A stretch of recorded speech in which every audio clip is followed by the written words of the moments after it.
ICPs is obviously a big one for us at the moment with Teamgate and some of the testing we're doing, which we'll talk about today. So I think ICPs are like for any growing business, they're key for anyone, right? Like it's not just for Teamgate because you don't have one. Even if you do have one, it's about confirming those assumptions, figuring out how you can expand into other ICPs as well. I think it's just like a ongoing battle that people have to fight to find that ICP. We're all part of this whole money game.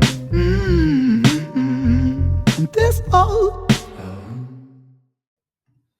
There you go. Welcome back to another episode of Beers and Business. I'm Abe Dearmer, CEO of Appsembler. I'm Andrew Martin, CEO of Teamgate CRM, and good countdown there, Abe. I was. I got him. Oh, geez, that went everywhere. Episode 17, you'd think we'd have it down pat by now. But yeah, and today we're talking about how to build the ideal customer profile. Yeah. Bit of segmentation. But let's get into it with some beers, though. I'm excited for the Pale Ale. It's not working. The Nun Launcher from Devil's Hollow. Sorry, the what? The Nun Launcher, mate. It is pale. I'll give it that. So there's a bit of a backstory here. In Dubbo, there's this massive church in the centre of town, and it's got like a ramp. It looks like a ramp, and so it's like a ramp to heaven is what people often refer to it as. So it's the Nun Launcher, in other words. Here's the I'll give you the little spiels. 1.2 standard drinks. Everyday Pale Ale is a light, thirst-quenching pale with a firm bitterness, aromas of citrus and tropical fruits. A whole lot of yum, they say. Why the Nun Launcher? Well, 4 of our founders went to school together in Dubbo, and they remember the local church, Street Bridget's, was rebuilt with its distinctive spire. There aren't many churches that can boast a launch pad straight to the heavens in the design, but we can. There you go. The Nun Launcher. I just realised my microphone was about 5 metres away from me, so I don't even know if you could hear me for the first 30 seconds, but... That's good. How's it go? Looks good. Yeah, that's awesome. Yeah, it's really good, actually. God, you could get on a session on these. Well done, Devil's Hollow. Beautiful. There you go. We'll have to, I think we spoke about it the other day, I think episode 20, we might have to review our top 3 beers from the first 20 episodes, because we've had some good ones and some recently not so good Didn't ones. we set the challenge of having 6 beers? Did we? Yeah. Oh, I think I did. Our top 3 beers, 2 of them each. I don't know. I had a big drinking session on the weekend, which has put me off alcohol for a little while. But in saying that... Mate, you're not going to win the grand final there. Back in the brouhaha. No new beer for me today, unfortunately. I haven't had a chance to get out to I'm surprised you're drinking brewery. that, to be honest, mate. No, I just thought I'd give you a chance to gloat, because it's been a few years since anyone from New South Wales had anything to celebrate. So, mate, we've got plenty to celebrate in the in New South Wales, mate. But the state of origin now is also one of them. It's come back home. One in a row. How full good. credit to the boys. old one in a row. I look forward to watching the New South Wales boys play for Samoa in the upcoming World Cup in 2026. Look, I just look forward to watching state of origin highlights now for the next 6 months in New South Wales, mate. Yeah. Then it'll be over again. How's the week been, mate? It's been a busy week for us. We've both had our quarterly board meetings, which is always a lot of fun. I would say they're challenging in a lot of ways, simply because it's like a deep dive into everything you've been doing, and you need to be across a lot of different things when you go into these board meetings. So there's a little bit of prep that comes into it, but I think we find ourselves in the position where we're not too bad because are generally on top of most things. So it's just collating a little bit of data for us. Some people really struggle with it. It's the upside and downside of having a small team, right? You got a small team. You have to be. Don't have to worry about too much.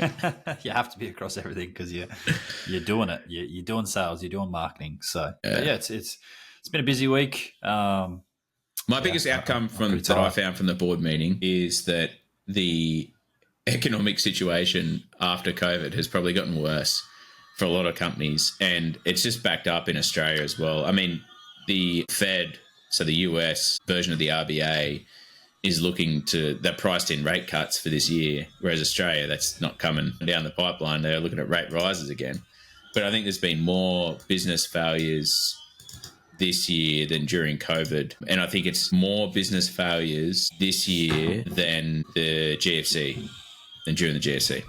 So we're like in peak business failure time. So even more important to focus on things like building out the ideal customer profile. But for me, that was probably the biggest learning, is that just having more data points around it being tough out there for people. Yeah, and just like we're so internally focused, right? So you're looking at your own company and you're like, wow, there's a lot of failed goals here, or a lot of red, or we're not growing at the rate we want to grow it. And then when you have that board meeting, you get some outside perspective of, well, in comparison to some other companies, you're doing fine, or a lot of other companies are going through the same thing. So it's good to get that perspective, and then obviously confirm your sort of strategic intent and what's coming up. But ICP is obviously a big one for us at the moment with Teamgate and some of the testing we're doing, which we'll talk about today. So I think ICPs are like, for any growing business, they're key for anyone, right? Like it's not just for Teamgate because you don't have one. Even if you do have one, it's about confirming those assumptions, figuring out how you can expand into other ICPs as well. I think it's just like a ongoing battle that people have to fight to find that ICP. And there's, we'll talk about it when we get into it. But today we'll go through our weekly wrap up. We're going to go through our ICP development. So what we'll do is we'll define what an ICP is. We'll talk about how it's different from a buyer persona. You're probably saying, I don't know what either of those are. So we'll go through quickly what they are, and then we'll talk about how to develop an ICP. So we'll go step by step with some practical outlines. And then Andrew and I are going to give a bit of a vignette of some of the ICPs that some of our failures in the ICP department, but also where we've seen a little bit of success or glimmers of hope in a lot of ways. And then didn't have any questions on socials because everyone sucks. But we'll do the wrap up after that. So let's weekly wrap. Andrew, what did you learn, mate? Yeah, so mine this week is simple changes can have drastic effects. So we've talked about testing, we've talked about websites and buttons and things like that through all of our other episodes. And one of the tests that I'm running at the moment is a change to my pricing page, and I have not changed anything in regards to price or inclusions, but I did change the title around the pricing page. Instead of it just saying prices and plans, there's now simple transparent pricing, and then it talks about no hidden costs. Everything, what you see is what you get, and that has essentially 5x'd my demos being booked from that page. That's amazing. Which is a massive result for us. So important to test, no matter how small or how insignificant you think it might be. Just test it. If it doesn't work, then you adjust and move on. But so you base that test though off people coming through and saying like, I can't understand HubSpot's pricing, or I don't know what I'm getting. A lot of noise, even on socials, on Reddit and things like that. There's a lot of noise around confusion around a lot of my competitors' pricing. So a lot of them will, appear as very cheap, some even free. And then when you get into the weeds of it, or you go to sign that contract, there's a, couple of $1,000 onboarding, a couple of $1,000 training, implementation costs, consulting costs. So just having that simple, transparent pricing. This is what you'll pay, one fee per month. Moving forward has had some great results. Yeah, nice. Awesome. Well, my one is, and this, it comes from doing a reflection on the board meeting and everything that happens with it. So year over year for Q2, we added 164% on top of our traffic. So more than doubled our traffic year on year, which is pretty amazing. And one of the big learnings I took away from that is there's a lot of old content that was rewritten and optimized. And so when we look at that, we got to think about how we can reuse content, because a lot of the times we create something and then say, okay, that's done. And then we don't worry about it anymore. But like one of the really big things that's really, really helpful is going through reusing a lot of those ideas that we've already generated and making sure they're updated, especially when it comes to SEO, because Google will devalue things over time. If you look back at our SEO podcast that we did, it'll devalue things over time. So simply just going through and updating things from a year ago, looking at your top ranked, top trafficked articles and making sure they're up to date is really important. So reusing old content, for me, it was just like a big, holy crap, we had a massive effect simply by doing that. And it's pretty low effort. Like I much prefer to rewrite a blog or update a blog than start from scratch. And you can have massive results because you've already got that established presence on Google. So it's really just optimizing it to increase your ranking and start getting that traffic coming back through. So yeah, we've done similar, which but go through now and refresh 1 or 2 blogs a week. We have a look at our top performing blogs, and if they start losing traffic, we'll go in and try to see why, see what our competitors are doing, and see if there's any strategies that we can do to get those positions back. So yeah, I'm definitely a big fan of that. Yeah. All right, quotes. I'll kick mine off. So my quote is from Bill Gates. Pretty successful guy, done a lot of good things in his career. So your most unhappy customers are your greatest source of learning. And so this goes into our ICPs and buyer personas. So people often shy away from the tough conversations with customers who aren't happy, but you really need to have those conversations and get in and dig in and talk to them and find out why and develop a really thorough understanding of why they're unhappy. Because it'll give you an idea then of like, hey, maybe this customer isn't our ICP and we shouldn't be targeting these type of people because we're not a fit. Or maybe it's, I need to fix something in my customer support because it's broken at the moment, or so-and-so didn't do their job properly and now we're in this position. So talking to those unhappy customers is essential to making sure that you're able to improve, grow your business and get more revenue. Like if you're an electrician and someone leaves you a bad review, Mitch gets a bad review, find out why. Left the job site dirty. I'll tell you why. That's how I do business. So you either like it or you don't. Right? That might be his mantra. Or it might be, yeah, we left it dirty because the apprentice was on cleanup and didn't do it. So I can kick the apprentice's ass and go from there. Those sorts of things that you really need to dig into about those unhappy customers and understand why. And you can generally turn them around, is what I've found. Because I was the same. I hated facing up. But generally, if you're willing to face them and take the feedback, acknowledge it, and try to improve, then you turn those customers into champions pretty quick. So yeah, my quote is from Philip Kotler. Don't ask me who he is, Abe. I can see your eyes. I wasn't going to, but you just called yourself out in front of everyone, mate. So the quote is, the aim of marketing is to reduce the need for selling. So obviously today we're going to talk about segmentation and targeting and specifying down ICPs, and that ties into efficient marketing. And essentially what it's saying is, if you do a good job in the marketing and you're targeting the right people with the right message, the sale is going to become a lot easier, and that I think resonates pretty well with what we're going to go into today. Yeah, absolutely. So let's get into it. So the ideal customer profile definition. Do you want me to go through it, or yeah, you want to take it? All right. Ideal customer profile. So it's a detailed description of the type of customer who would benefit from your product, specifically looking at the firmographic, demographic data that comes with it, some of the pain points.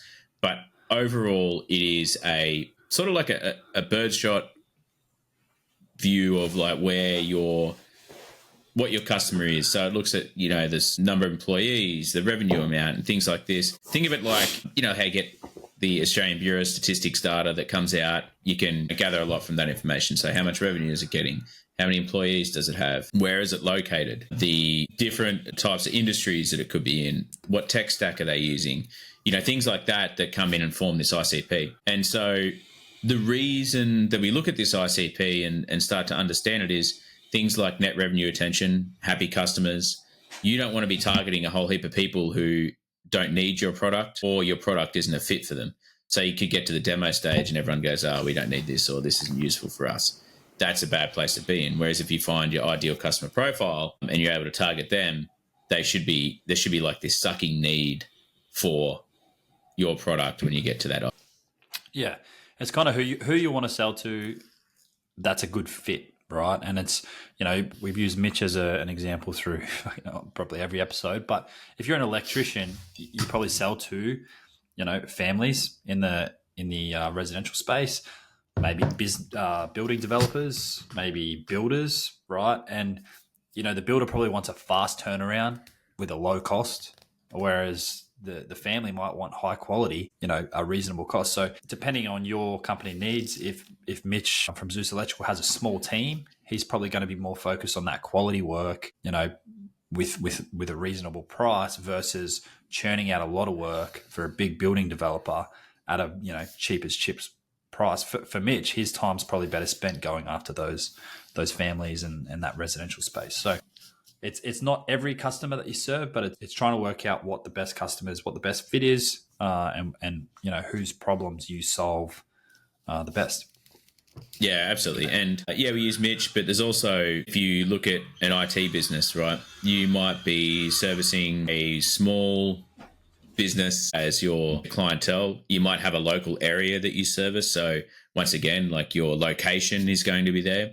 Tech stack that people use, if they're like a Microsoft or an Apple shop, that will depend on, does the person use Apple or do they use Microsoft? Well, we can't set up Apple stuff as an IT company, so we need to look at this. Or you might not be able to handle, you might not have the tools or the know-how to do like a IT infrastructure rebuild, like let's just say like a university or something like that.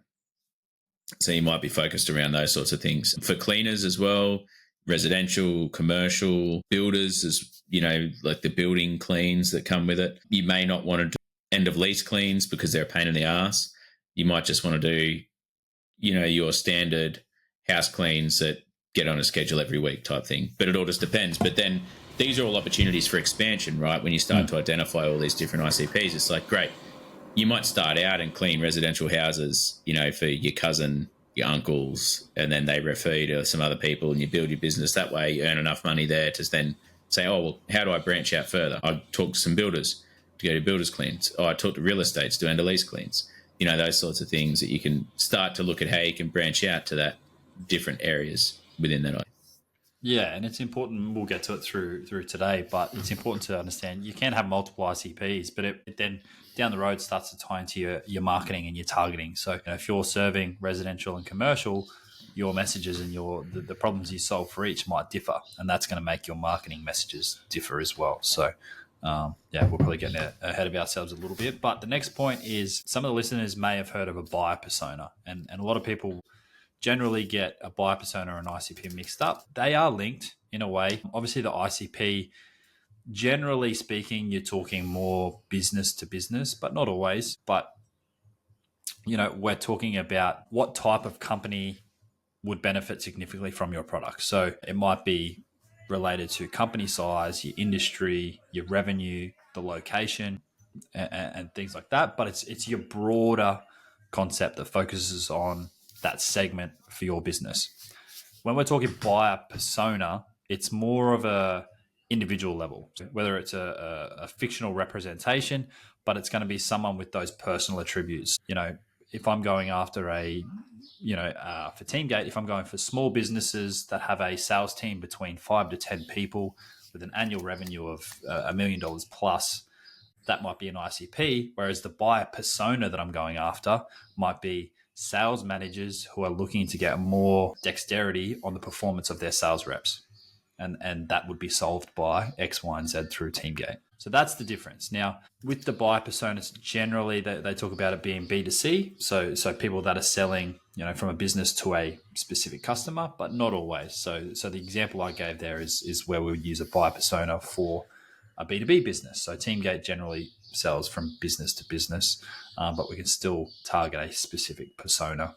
And I think buyer personas are really helpful in B2B as well as B2C. And the main difference that I see is ICP is sort of your quantitative data points, right? It's X amount of revenue, this location, it's very much factual. Whereas your buyer persona is that qualitative piece in a lot of ways where this is the job title that we're going after. And you create like these whole, it's a persona, right? You create a character is probably a good way to look at it that people might understand instead of saying like a persona because it's very, what's a persona? But you're creating a character like you would in a book, right? Like Andrew Martin, he's a CEO of a CRM company. Andrew enjoys losing state of origin, drinking beers and brouhaha. And, some of the pain points that he has is that Queensland can't win state of origin, things like that, right? So you're creating this story around the character that then allows people to, like marketing teams and sales teams, to understand how do they sell to Andrew? How do they paint this picture? How do they tease the promised land for the product out of that buyer persona? So I think it's really important to, one's a story, one's more quantitative data points. And, we got just a broad example of a retail company and how you could target a retail company. So when we look at the ICP, things that you put in the ICP that we target for a retail company, if that's who we're going after. If we had, an inventory management platform that we're looking to sell. A company size would be 50 to 200 employees, because we know at that size, that's where they have these issues where they need to have, a piece of software in place to look at the inventory management. The industry is retail, because that's, a big user of it. Revenue, 5 million to 20 million annually. And that shows us that these people have the money to spend on our product. Location, so we're going to be focused in Australia, but we really want major Australian cities, Sydney, Melbourne or Brisbane, as our location targets. Tech stack, we need to make sure that they're using cloud-based inventory management systems, because if it's anything on-premise or locally stored, we can't connect to it, and so therefore our product is useless. And a key challenge that that they face is they're struggling with inventory management and seeking to optimize supply chain efficiency. So this could be something like when orders come through, it's not getting to the production team fast enough. So that means that there's delays in orders being shipped. Sometimes they ship the wrong product because they don't, things like that. A use case might be if you're selling barbecues, someone could say, I want a replacement handle for this barbecue. And they go, okay, but they don't have the specific part number that's associated with that handle. And so it takes them, they might have to get into like 3 or 4 different systems to find that specific handle that they need. And so that's where you can look at, that takes time, and they want to build the efficiency in the supply chain. So that's what you could say is the ideal customer profile, with some of that factual data that comes with it. Yeah, for sure. And then when you start to look at the buyer persona, so if we use the same example with like a retail, you're going to be diving down more to the individual level. So it's an individual within that ICP, and then those traits that you're going after are going to be more detailed around things like challenges, goals, buying behavior, things like that. So it might be the specific job title of the person within that ICP. If I'm going after sales teams, I'm going after the sales manager. If it's the retail example that you just gave, you might be going after the operations manager. Looking at the company size, the industry, the location. So if you're geo-specific, looking at a specific location, whether it's country, city, if you're brick and mortar, it's probably going to be a location near your brick and mortar store. An age range. So a good example here is like if I'm selling golf memberships, I'm going after men aged between 30 and 60, because everyone knows once you turn 30, you either become a runner or a golfer, and I'm going with the latter because. But this is also important because some advertising platforms allow you to target via age, and you might know that like the intern is going to be from 18 to 22 or whatever, and generally when they get to the seniority level that you want to target, they're usually going to be around this certain age. You can look at goals and challenges. So what is this individual looking to achieve? So a big one with who we target is around that sales transparency. So they're looking to either take their sales team to the next level and grow, or they're looking for transparency around their sales team's efficiency. So obviously with a lot of layoffs recently in industries across the US, a good opportunity to target those and say, hey, let's make sure you're not over-hiring in the future. Let's get some software in place to forecast your growth and forecast that hiring plan and things like that. Buying behavior. So who do they buy with historically? Is there any trends there that we can identify and target? And then communication channels. So where are they talking? So at the moment with Teamgate, as we've spoke about, we're having some success on Reddit because that's where a lot of people go looking for advice and trusted advisors. So being in those communication channels, targeting those people in the right areas is key. Obviously, LinkedIn is pretty popular at the moment, but just generally where they're going to talk or look for information. Because again, if you can run ads there or even just have a presence there when they're looking for that information, you're already a step ahead. Yeah, and I think the key thing is you could have the best marketing in the world, but if it's not in the right place at the right time, got to get it in front of people, then it doesn't mean anything, right? So communication channels is super important because you need to be where your customer lives. And for things like, if you're dealing with a lot of B2C stuff that's very geographic located, one of the best recommendations that I have for people is get onto those like Our Town pages, because man, there is it's a gold mine in there. So many people just don't want to do any research, and they just say, tell me who's the best builder in town. Tell me who's great at renovating, old bathrooms. And then they'd be like, oh, talk to my mate, so-and-so. he does a great job. And you get some shit posters in there that are just going to be like trying to stitch people up, but majority of the time you're just going to get really good recommendations. And if you're able to live there, and one thing that I saw was really cool was one of the butchers.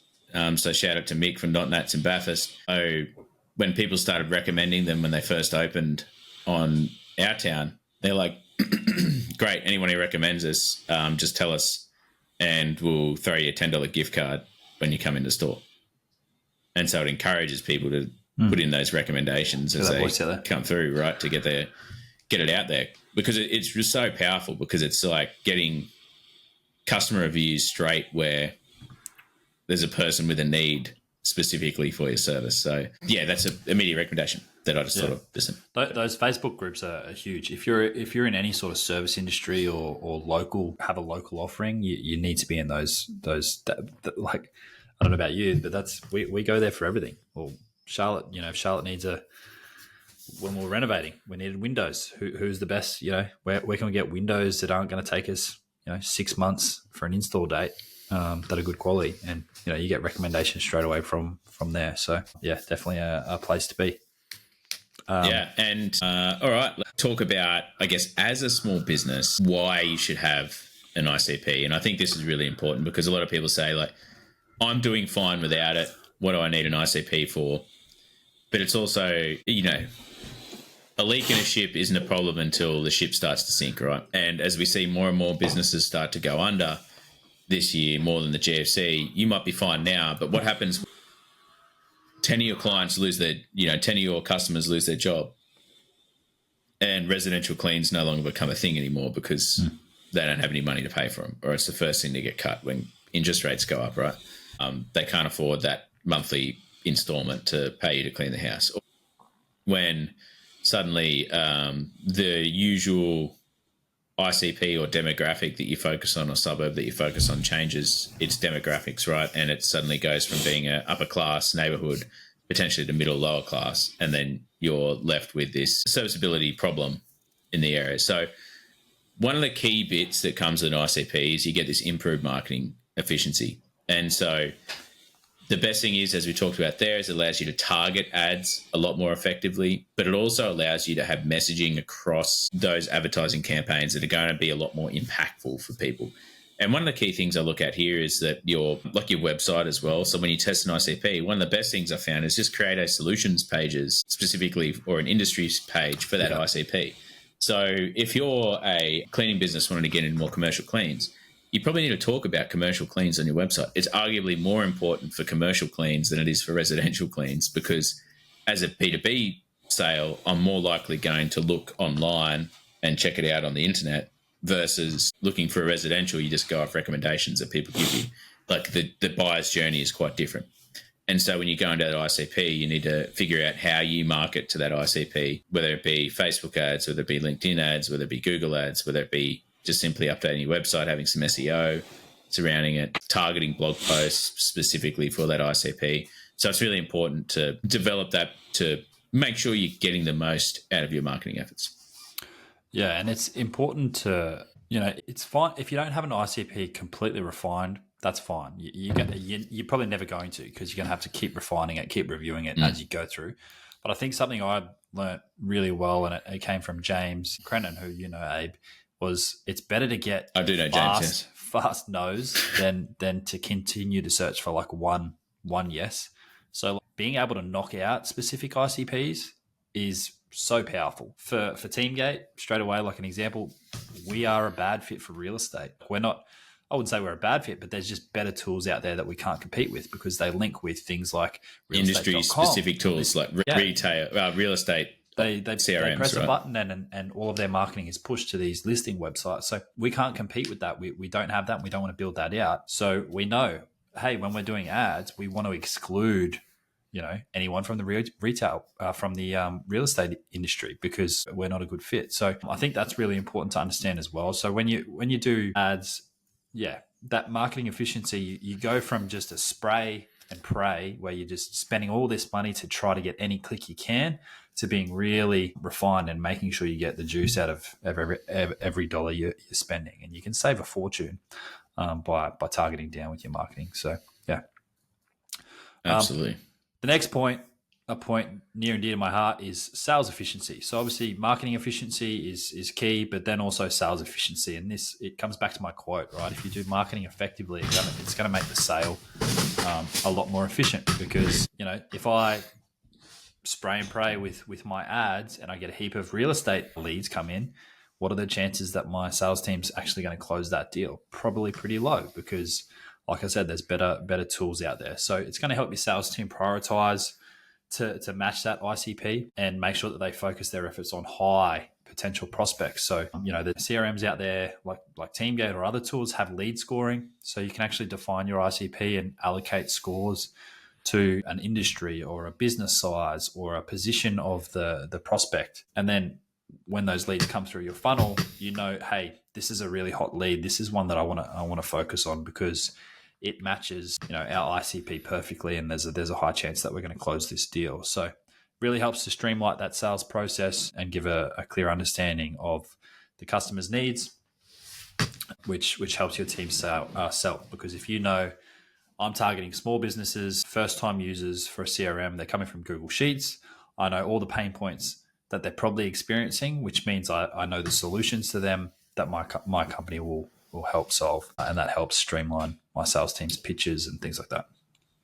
And I think added to that, it also allows your sales team to know what's not a fit, and so they can go through and say, look, Andrew, you're in real estate. I've got to tell you, we're probably not going to be the best solution for your real estate. You probably need to go here. And sometimes that sucks, having to turn people away, but it's better than wasting... It's better in the long run. Months trying to make it work for someone who's just not a fit for your company. So I think that's the biggest thing. And we've learnt that as well, over time, is that they just become super needy customers that end up not enjoying the experience and leave with a bad taste in their mouth. So you're just better off turning away at the get-go rather than trying to keep them through. But on the other side, when you have that clear ICP and your marketing is on point, your sales is on point, your conversion rates are going to go through the roof. So if you're targeting the specific people that are your ICP, that are a good fit, and you're able to sell to them effectively, your conversion rate from your return on investment from dollar spent to new paying customer, your customer acquisition costs is going to be significantly lower simply by having this ICP and targeting it effectively. Yeah, definitely. And you're going to spend a lot less to convert those leads to get them into your funnel from the start. But let's jump into how to create an ICP, because this is probably the juicy bit where people have probably never done it before, or if they have done it, they probably haven't done it to a specific depth. But the first step is really to define your objective. So are you actually going to create an ICP? Why is it important? Is it because you're a new business looking to refine who you're going to target? Is it because you're a company that's looking to scale? Is it because your current ICP is starting to reduce, whether that's economic reasons or whatever it is, but you're looking to branch out into new product lines, which we spoke about last episode? How is that refinement going to improve your marketing and sales efforts? So put goals around the ICP. So if you're going to test a new ICP, generally we use SMART goals, but how long are you going to test that ICP? What channel are you going to test it in? What spend are you going to allocate to it, and what time period? And what does success look like? Because, like I said, it's great to get no's, because if you go and test real estate like me and you get a no, ticks that box, let's go and test something else and go from there. So first step is really understand why you're looking at an ICP and get those objectives in place early before you start to nail down the details. Yeah, and I think the key thing here is having a time-bound experience as well, because otherwise you just end up with this long-lasting experiment that just turns into this quagmire of information. Absolutely. So the first step, once you've got your goals set up and you realize what you want to do, is to analyze your best customers. And so this is, we had a wow of a time with one of the companies that Andrew and I are both involved in the acquisition, where usually it's a struggle to get people to talk to you once you go through an acquisition. Andrew and I did not have that experience back to back with the company. It was intense. We had back-to-back calls booked for 2 weeks, 3 weeks with customers, and Some of them were great. Some of them were, hey, this is terrible. Why are you doing this? Some customers, although we set it as like, hey, it's a meet and greet, we'd love to know a little bit more about you.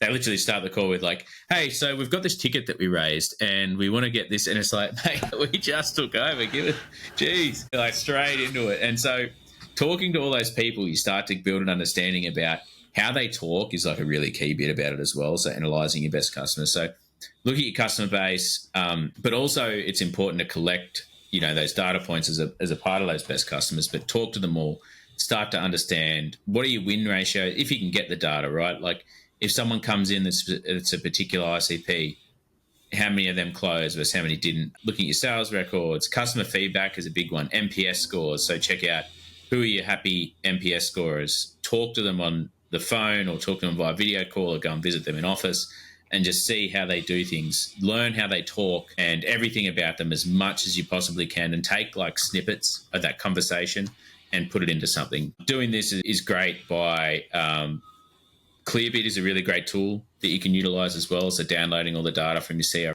whatever you're using to manage your customers, putting that into your customer information. This is for probably slightly larger companies to build an understanding of firmographic data and those broad quantitative measures that you can find out.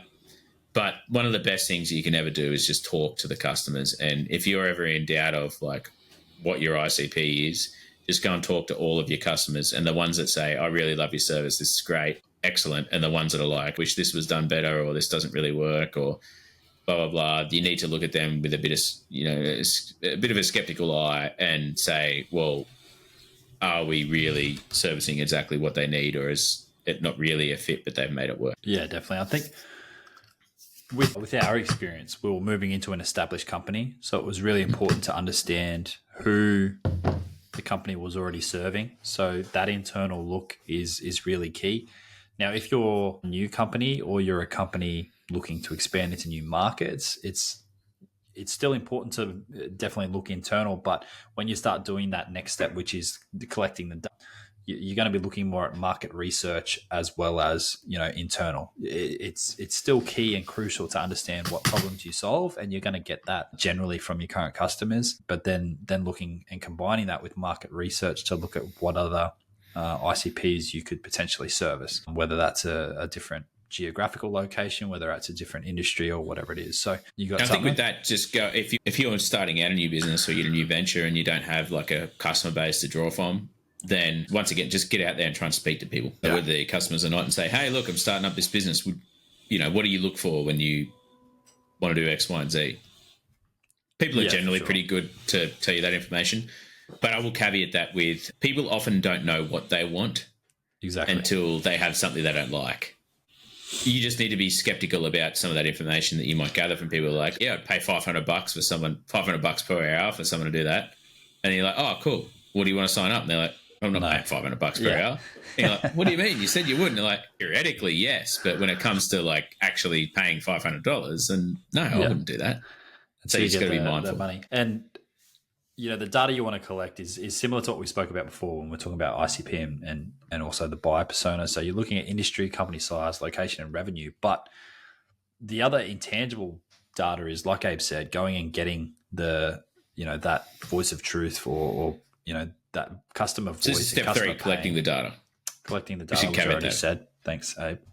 But things like looking at like social media, go on Reddit. Where does this ICP live, and where are they either asking questions or complaining? So if you can go and look at a method that we've done in the past is looking at our competitors' communities and going in and seeing what they're complaining about. What are the pain points that they're facing with their current solution, and can we address that, and can we service that in a different ICP? So going and doing that market research and combining that with the data that you've already received by talking to your current customer base. Yeah, and one of the other great things you can utilize, if there is this data, is looking for any sort of research that people have done, industry reports, LinkedIn reports, things like that. There's generally something out there.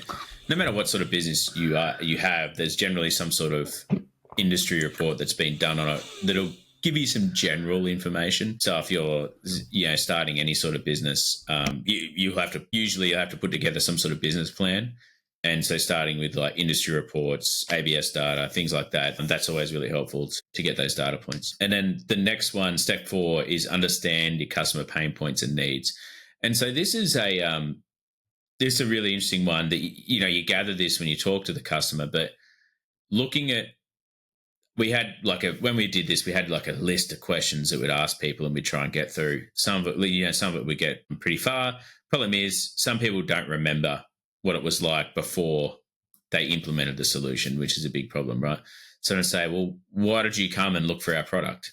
What were the challenges that you faced? What are we doing now that solves this problem for you? What could we do better to solve these problems for you? And you can use surveys, which is okay, but I find you get like a really low response rate with surveys, generally speaking. And I find that surveys have a much more negative spin to it, because if I'm happy, I don't really bother. But if I've got something to say, I'll fill out the survey. Interviews, customer support interactions, these are all really powerful things. Even getting in there and seeing what the product does. One thing, like if you're an electrician, looking at the jobs that you completed, like I know, referencing Mitch again, he gets into smoke alarms, LED lights, because that's a big problem for people and a trend that people want to follow up on. When you're looking at, cleaning companies, it's a understanding of like, oh yeah, cool. You don't have time because you work 2 jobs, or you've got young kids and you don't want to, spend the time that you should be spending with them cleaning the house. One group of people that's really, really good at this, in general terms, I should say, because not everyone's the same, but is personal trainers. And I think they actually do a pretty good job of this, and it's ingrained in them sort of as they go through their process and their training, is that understanding why people want to do personal training. I mean, obviously there's some people there who are not very good at it and won't do this, but a lot of them will ask, well, what brought you to want to do personal training? And sometimes they get down to like these really deep and dark places. So people like, I want to be in a position, like I was playing with my kid and realized I was out of breath. And I thought, is this the way I want to live when my kid's 2 years old? And when they grow up, they're going to want to plplay, and I don't want to be, I want to be able to play with them, not be out of breath. I meant to tell anyone about that, Abe. Yeah. I want to pick up, I want to pick up my granddaughter. I want to be able to, stay fit and healthy, or potentially there's a goal surrounding like, I want to perform better at my chosen sport, things like that. And there's just this really big pain point that you can address as a part of that. And a lot of that's done through face-to-face interaction. So definitely get that face-to-face interaction. You're probably not going to get as a visceral response off B2B side, but sometimes at B2C, you can really have an effect on people, which I think is important. So understanding those and documenting those, not only will it provide that information for the ICP, but will also help your sales team when they can sort of edge people along to certain areas and lead them down a path. And you say like, oh, Andrew, do you ever find yourself out of breath when you're playing with your kids? And they're like, oh my God, that's me.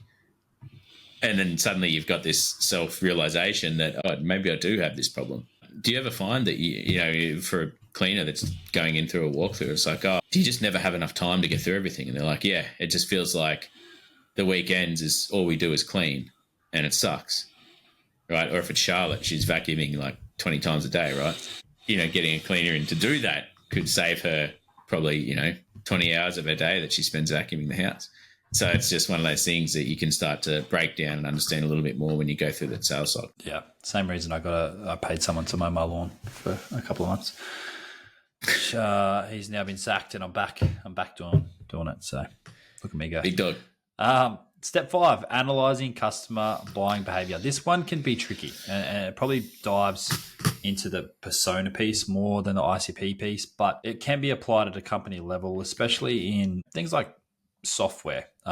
When certain companies get funding, generally they go through an acquisitions piece, or let's say a startup has just hired their first sales rep or their first sales manager. Generally, they're going to look probably to implement some sort of sales tool. So you can get signals around, buying behavior and purchasing decisions. Things like if you're targeting a non-for-profit, generally, if they're looking to implement something like a software tool, they will need to get funding. If you can make that buying process simpler, if you're familiar with the funding or the application process, and you would, say it was a good fit, and you were to, submit that bid on their behalf and make that process a lot easier, you're going to differentiate yourself. So understanding that buying behavior, but then the buying behavior that suits your sales process and your offerings. And again, it comes back to where they live. Where are you going to get that information from? It's where they live, where they're talking, those communication channels. Things like LinkedIn are really handy for it. If you're targeting things like people like CEOs, they're going to be on a LinkedIn. If you're targeting, sales managers or sales reps or developers is a big one. They're probably going to be on like a Reddit. Some people will be on Twitter, but LinkedIn's really good to see hiring behavior and things like that, because you're going to have the company level analytics there, so you can see when those big changes occur. Yeah, like people one thing that they do really well with their sales navigator on LinkedIn is when new hires are put in positions, like, find me whenever a new sales manager is hired, send me an alert. And it's like, boom, new sales manager, at this size company. And then you go in there and you're like, boom, Andrew's just been hired as a sales manager at this company. He's going to want to make an impact. I'm going to go in and outbound to him and say, Andrew, you probably got this CRM in place and it sucks. Why don't you come to us? We can give you all this. And it's like, oh, cool. This is an easy way to make an impact through me just migrating to a new tool or putting a new system in place. So leveraging those sort of opportunities. And if they're hiring new people or people into new roles, they're probably growing as well, or they're at a decent level when they have some money to spend. So worth looking at as far as that goes. And I think the key decision-making factors really plays into how you position your product and what collateral you provide. So I've been in companies where we've actually provided slide decks to people that were going to sell the product to the board or to higher ups. Like, it's ridiculous, right? Us as the company is like, Andrew, we'll do a sales deck up for you so you can take it to them. They're like, oh, that'd be really helpful. It'll make you look good, bringing this thing together. And then we actually went through rehearsals with this dude. And he's like, went through talking, oh, great, you nailed it, mate. That looked really good. Well done. Off you go. Goes to the board, pitches the product, uses a slide deck, everything like that. And it's like, man, like, it just works perfectly because he looks good because he does this great presentation.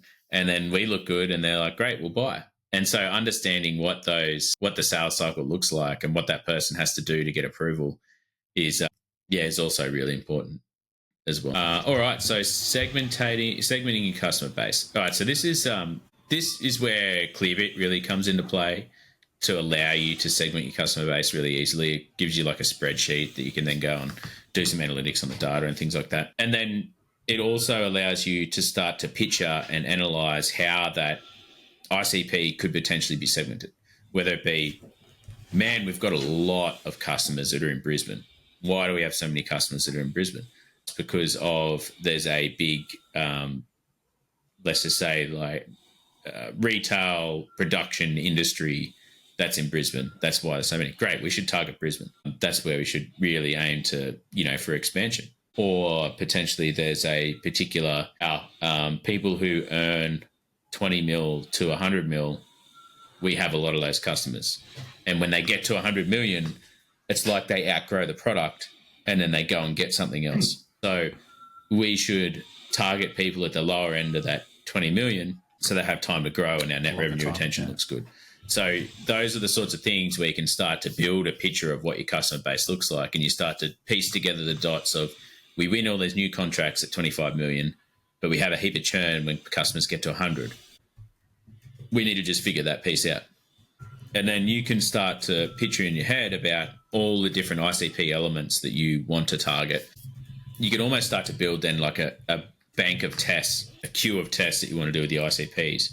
Because you might say, oh, this one in Brisbane, 20 to 100 mil looks really, really promising. And it's like, oh, but Melbourne, we're getting all these contracts of people over 100 mil. I wonder what the difference is here between those. We could potentially go more enterprise in Melbourne. So it's just about looking at what those different data points look like and how you can build it out. For sure. And the next one is really, it's bringing it all together, right? So it's developing your actual ICP. So, we've collected all the data, we've segmented, we've got the buying behaviors, we've got all the industry data, the revenue data and all that sort of stuff. Now we're actually looking at it, identifying the themes and breaking them into ICPs. When I look at a Teamgate or something like that, I might look and see that across all of my customers, there is a need for customer support. which is one of our selling points. So they need high touch customer support. However, when I drill down into specific industries, those pain points may differ. So across, software companies, yes, they need customer support, but they need customer support because they need, reactiveness, they need flexibility, they need speed of execution because they're constantly changing themselves. So they need the system to adapt with that. Whereas if I look at something like a services industry, where we're looking at like plumbers or things like that, their needs may differ in relation to customer support, that they need hand-holding because they've never used that. They're coming straight from a Google Sheet into the CRM, so they actually need training and they need technical assistance. So those pain points will differ, which means that when we're targeting and when we're segmenting these ICPs, the marketing messages will differ across that as well. So once we develop the ICP, it's always recommended to make some sort of, whether it's a document, whether it's a Google slide, whatever it is, but really bring it all together, have a clear statement, an ICP statement around what it is that you want to target, probably bringing those goals and the criteria, and keep a record of what you've tested and when and what the results were. That way, when you continue testing into the future, you can see, okay, last year we tested software, small businesses, between 5 and 10 employees with this revenue. We got this signal. However, this year we're testing X, Y, and Z. So you've got that full history there as well. Yeah, and I think one thing that people really struggle with is they get so many data points that they really struggle to bring it all together. And so I think it's important to not let the data overwhelm you and just look for those common threads and just select one. Yeah, and they could be more common than you think. Sometimes we like to get right into the details of it, and it's good to do that as you refine and test over time. But I think, to start, just look at those big common themes and see what you can develop to test. It's better to start broad and refine, or you can start really, really refine and expand as you go through. Either way.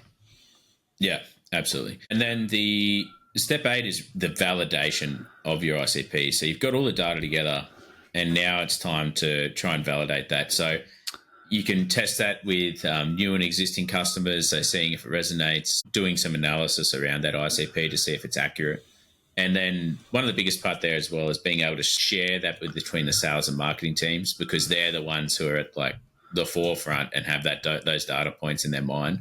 So going through, talking to them and saying like, hey, here's how presenting it to them.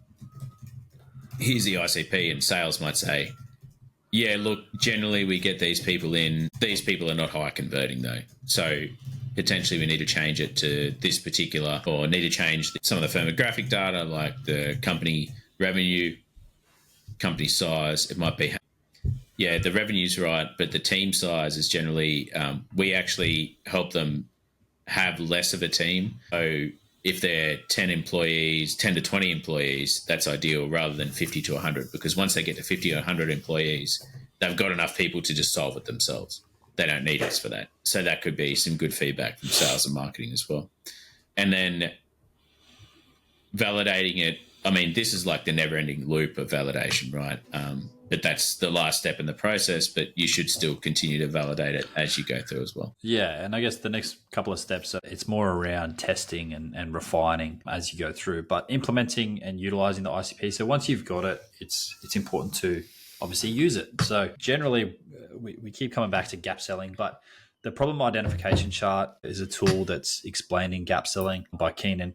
It's just such an underrated tool, and you probably don't need to read the book to understand it, but it's important to know that if you're targeting a specific ICP, what are the pain points, firstly, but how does your product solve the pain? If I'm targeting sales managers and their pain is they don't understand what their sales team is actually doing on a day-to-day basis, how does Teamgate solve that pain? It's through our automated reports. It's through the analytics and dashboards that a manager can go and see in an instant what his sales team's doing. So it's important to use that in your marketing. So if you're going after a specific ICP, use the pain points for that ICP, and your product solves it. So, recently we just mentioned before is, Teamgate, a lot of CRM users at the moment are very price sensitive. The economy's down. people are spending less money and they don't want to be shocked with hidden costs. So if I'm targeting small businesses that are price sensitive, looking for, new software, testing with clear, concise pricing around messaging around no hidden costs is a potential effective marketing strategy. So just taking that ICP, the pain points of that ICP, the solutions that you offer, and then putting that into your marketing strategies, whether it's paid ads, whether it's social media presence, whether it's your website, making sure that those messages are there for all to be seen. Yeah, 100%. I think the problem identification chart provides a really well-grounded approach of how to turn an ICP into a bit more action than what a lot of people might be used to. And that's probably the hardest part, I think, about an ICP, is that people generally lack that next step of, well, how do I then turn this into something that's actionable? That, I think, is a big struggle for a lot of people when they develop these ICPs. It's like, great, I've got all these data points. Now what? And having that PID then allows you to go through and go, okay, well, this is how I do it. So I think that's really important to look at. And the final step that we look at is review and update your ICP regularly. Market conditions change all the time. They're changing right now. They changed during COVID. They changed before COVID. They go through like waves and cycles and things like that. So you need to look at your ICP and update it regularly. People's pain points change. New technology might come out. So things become less of a problem, more of a problem. So you need to make sure that you look at your customer base and make sure that it hasn't evolved and changed underneath you, and then your marketing becomes ineffective, right? So some of the best ways to do this is to continue customer contact. So as a CEO or a sales manager, continue that customer contact and get that feedback loop. Constantly do NPS, constantly do surveys, constantly collecting data on your customer base. And then if you are not involved in sales, get involved in sales occasionally, just to understand how the terminology's changed. Keep your finger on the pulse there and really understand what people are coming through those marketing channels is probably the big pieces of how to make sure your ICP remains relevant.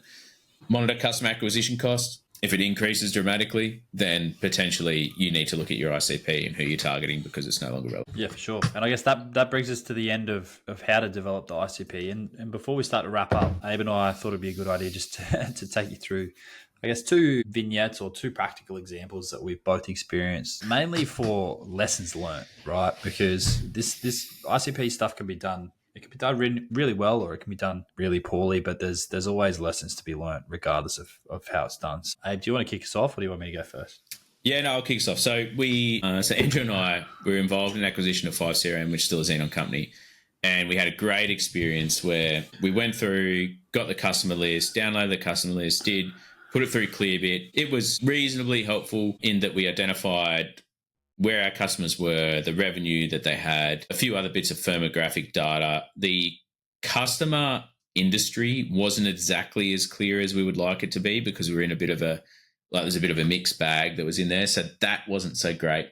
But we were able to develop a clear enough picture anyway about what revenue numbers, employee numbers, location that we should be targeting as we go forward with it. And where there was opportunity to expand that location as well really came out of that data. And then we said, great, let's send an email out to everyone and try and get everyone on call. So we sent an email out to everyone to get everyone on call. And my God, did we get everyone on call? I think there was like 3 customers that we didn't talk to. And we were over in the UK. We were meant to be, enjoying ourselves going through, and we were in Chippenham, which is not, the bustling metro of London or anything like that. But it was very small town. Very small town. So Andrew and I scheduled all these calls, and man, we were just like back-to-back calls. We should have blocked out our calendar more because we had to try and calls would go over, and it felt like we were working in a doctor's office as a doctor. And you know how you go in there, it's like, oh, you booked in for 10 a.m., but you're probably not going to get into 10:30. What I felt like as we were over there, and we're just absolutely fragged at the end of every day because we just talked to all these people and so much information to take in. One real learning point I would have had out of that is like block more time to allow for us to digest and write more notes and things like that. But we had some really, really great conversations with people. And one thing that we found is we initially found this telemarketing ICP was just crushing it. So many people came for it. The common thing we found is there were so many telemarketing companies. And we're like, great.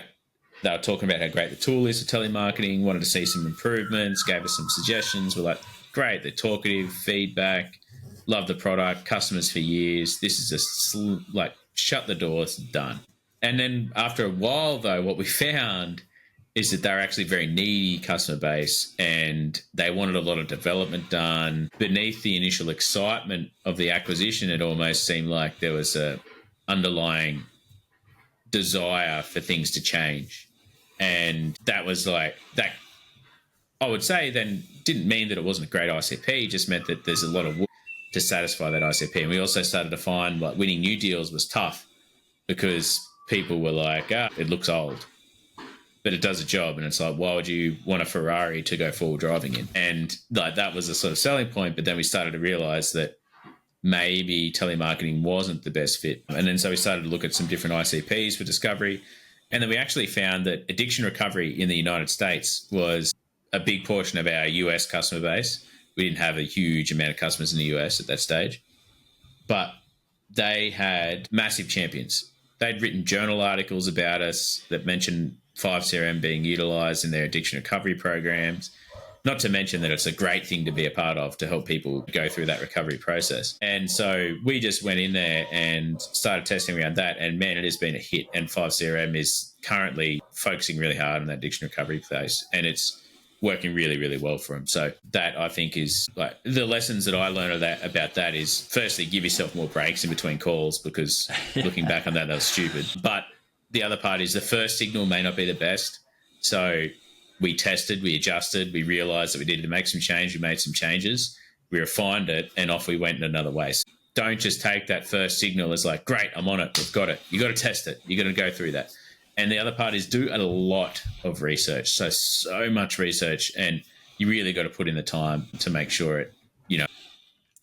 And I think a big thing with the 5CRM case was we had this massive amount of telemarketing customers and users, because each telemarketing company generally has a lot of employees doing that work, versus a small amount in the addiction recovery. But the addiction recovery, they were all champions. They absolutely loved the system. And once that light bulb moment occurred and we started to engage, or 5CRM started to engage with those addiction recovery companies, they became the champions. They were the ones referring 5CRM to other recovery centers, and it started to expand. And most of those recovery centers have locations in more than one state in the US. So, you know, if you get in with one, you can rapidly expand into other locations through that referral network. So, yeah, very interesting one there. Now, taking a complete flip to Teamgate is, I guess, to give context, Teamgate was launched and spent most of its time in Lithuania, which is a small European country.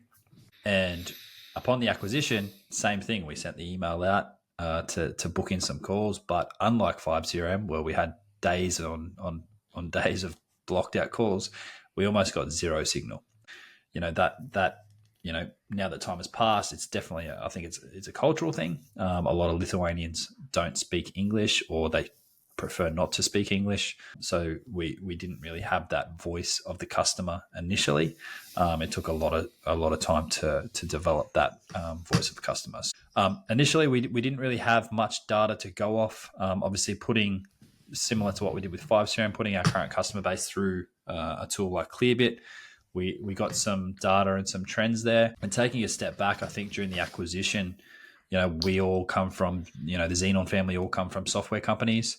So seeing Teamgate, we all said, oh, this is an amazing tool for software companies. So we thought, you know, we should be selling this to companies like us. And, you know, that bias was already there. And then when we put the data through Clearbit, you know, there wasn't really a clear ICP. There wasn't like one industry that stood out, but there was, you know, on the larger end, the software companies were there. So we used our bias.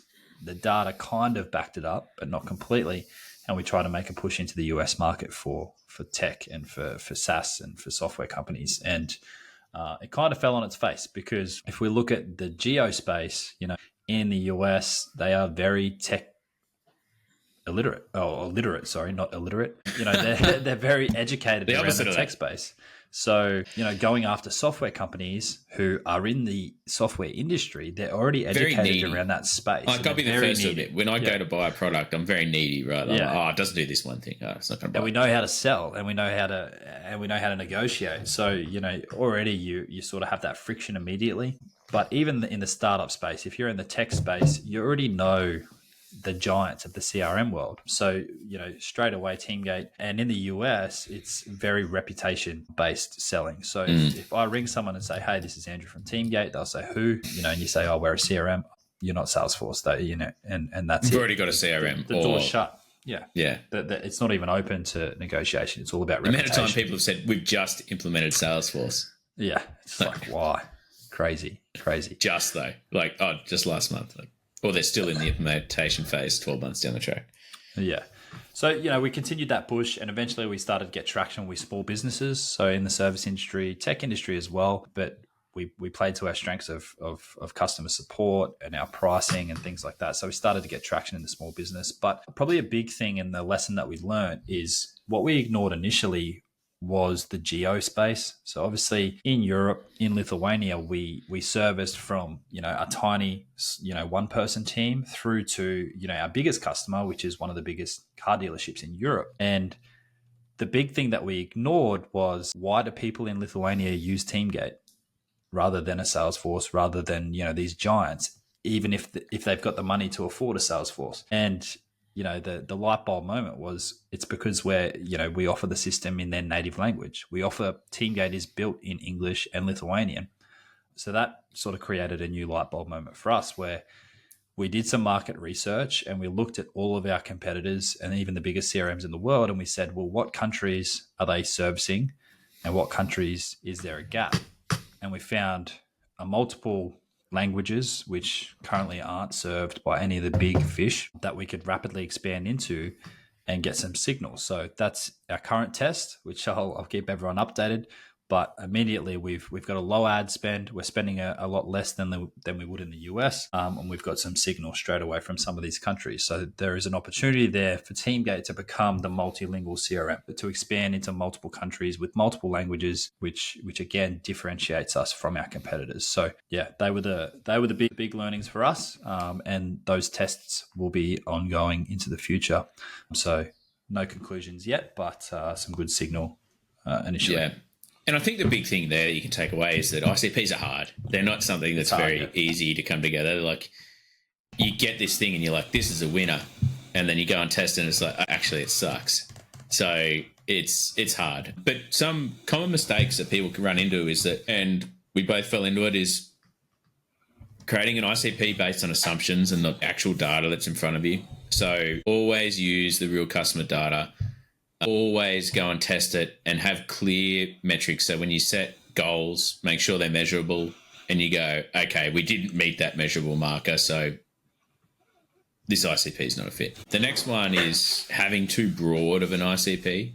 So you just try to create this catch-all ICP. A narrow one is actually better because it allows you to test quicker, allows you more focus on marketing, better bang for buck. So I would argue just make it a bit more narrow so you can help build that understanding. And then the last one there is that they don't go back and review it. You create this ICP once, you're like, great, I got this ICP. And then you never look at it again. And then you realize that things have changed over time, your customer acquisition costs have gone up, and things aren't going as good as they were beforehand. So it's important there that you really take the time to build out an understanding of that ICP and then go around and continue to test it. Yeah, definitely. Nailed it. I think that brings us towards the end of episode 17. I think to summarize, ICP, it's not going to be easy. Where you can refine what you can. A good example of that general versus narrow is, Teamgate's mistake of going after all software companies in the US versus, refining it down to small businesses, between so many employees. that are in the software industry that are still using something like Google Sheets. So they haven't actually started using a CRM. So they're not already on one of those established systems because it's a lot harder to get someone to switch systems than it is to get them to implement their first system. So you're going to learn lessons, but that's a good thing. And it's always good to get a no. So, test rapidly, get the signal, give it the green tick or the red X, continue to test and continue to refine. Yeah, and use all that data that you previously got, develop a queue of tests, and just roll through and say, all right, this month I'm testing this ICP, and go hard at that. And then next month, test this ICP, go hard at that. You'll eventually find a winner, and once you get onto that winner, it just makes life so much easier. But we're at the bottom. Let's make sure you like and subscribe. Instagram, YouTube, Facebook. Andrew's on TikTok. It's all at Beers and Business Pod. So get onto it. He's got like 60 beers on TikTok now. You could say he's an influencer. Almost 1,000 actually. Submit the questions, topics, guests you'd like to see if you'd like to come on the podcast as well. Make sure you submit them through any of the social channels. And weekly, 10 a.m. on Tuesday, YouTube, Spotify, Apple Podcasts. Make sure you tune in to the next episode, which we've got a surprising guest coming on who's going to help you with your business budgeting and business tax. So can't wait for that next episode. Awesome. See you guys then. Cheers. Cheers.